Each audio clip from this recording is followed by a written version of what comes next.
Real money.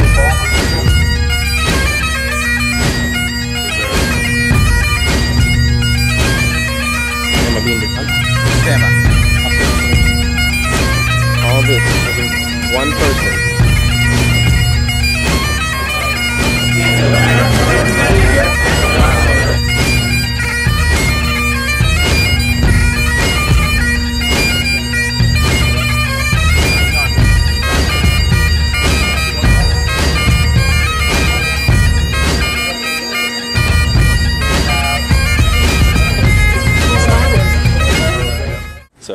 So this is Michael Garcia from the Free State Report here with Joe Cody, National Telegraph. Sweet. And you just gonna ask you some questions.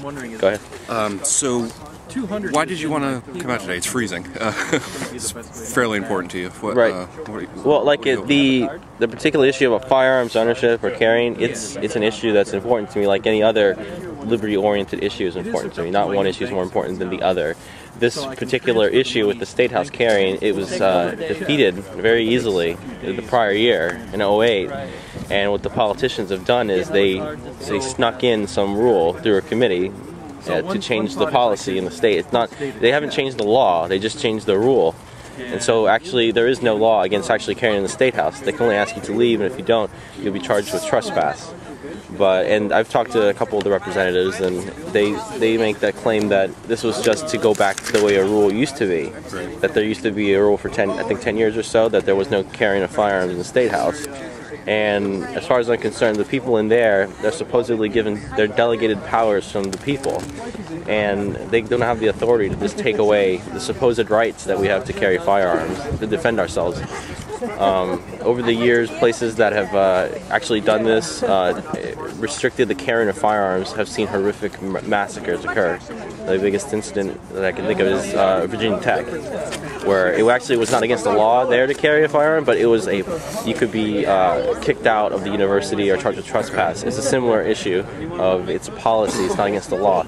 And what results is, if that actually were to happen, it would be, terrible.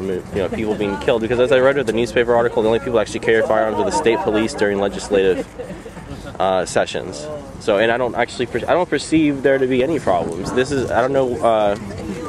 It seems to be because of a ruckus over another a bill, right, where the nullification bill, and they're claiming that as a reason why people felt threatened. But there's no violence taking place, and if there was some violence, those people should be dealt with. But that's just the way the government works. It just has a blanket ruling on everybody. Peaceful people and the people they supposedly believe are threatening people. So that's why I'm out here. So, you mentioned the Virginia Tech and how guns weren't allowed there. Just play devil's advocate a little bit. The Air Force base or the military base just a few weeks ago. Yep, lots of guns around there, and there's still a pretty, obviously, very tragic shooting. Right, a number of people died. You do know that they're not allowed to carry their firearms in the bases, right? Like their firearms, they're not allowed to actually carry them. They have to lock them up in an armory.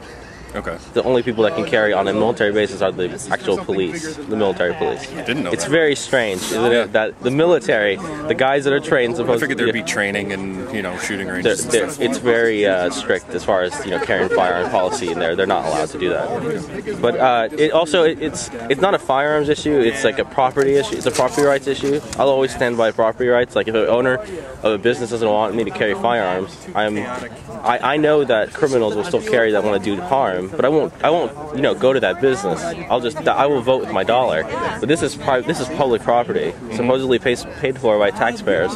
So as far as I'm concerned, anything you can do that's, perfectly legal, there's nothing against the law of carrying a firearm, whether it be concealed or open. So there should be nothing wrong with going to the State House and peacefully carrying a firearm. They're walking distance from the brewery. I'm very surprised also just to see this was only announced yesterday. Right. So you already have, activists coming out in droves because, having a couple dozen already. Yeah. Well, there was, I guess, almost 20 people confirmed to come, but then a lot of people are just going to show up, so. The guy was telling me it's organized sort of loosely through, Liberty websites and Facebook and things like that. Yep. All right. Well, thank you very much. Thank you. This is Michael Garcia, and I'm here with Thomas, and I'm asking why he's out here today at this protest in front of the State House. My name is Thomas Strakowski. Basically, I am here because I believe that the Second Amendment to the United States Constitution protects not only the right to keep arms, but the right to bear arms as well. In my opinion, and in the opinion of anyone who can read a sentence, that should very well mean that open carry and concealed carry is a constitutional right.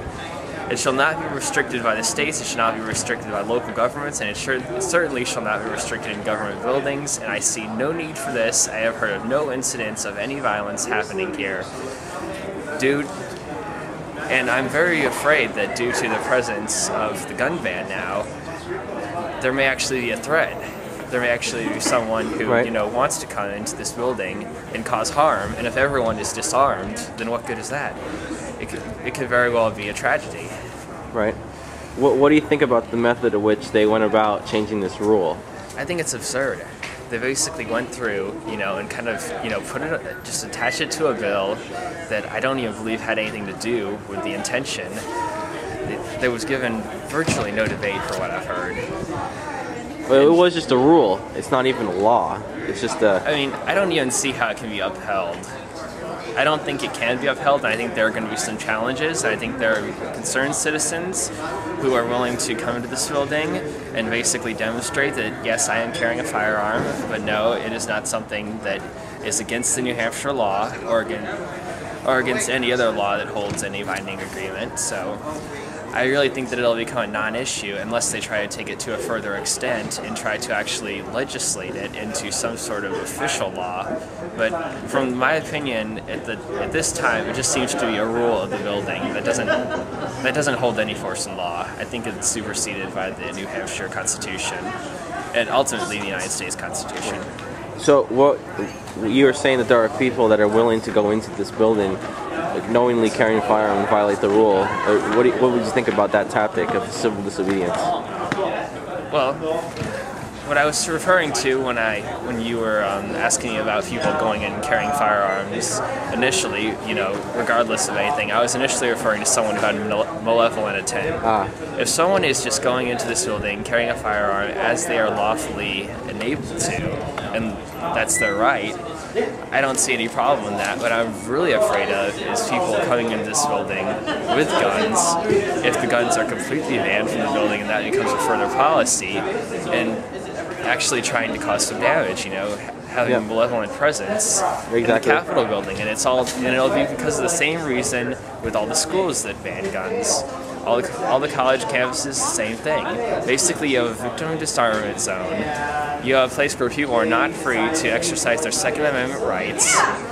And you have an area that is going to be prone to violence and prone to attack. That's right. And that's basically what I believe about this. Well, thank you very much, Thomas, for giving me your opinions. Half of our friends are out here videotaping and taking pictures, and the other half is sitting out here. A lot of people up there taking their pictures. This is Sean from Keene, and he just went inside to see if he could talk to some of the police officers that are inside. Sean, tell me what you were going to say. I was going to find out whether the individual security guards and police officers here were willing to use violence against otherwise peaceful people trying to carry a firearm within the building. And were you able to get that response from them? No, all the officers I spoke with refused to answer questions. I spoke with the lieutenant, and he also refused. With signs, without a permit. How do you know it's a demonstration? Well, because you guys have signs. What? Nobody's complaining. We got more here today with more signs. That's why I'm wondering if anyone's in there. It didn't work out good for them, though. Like, no, they got a few guys with guns. They got a couple Stadies. No, I meant if the state reps are in there, or the Senate. The Senate is the one that did. But they haven't complained about the demonstration today without a permit. All arbitrary.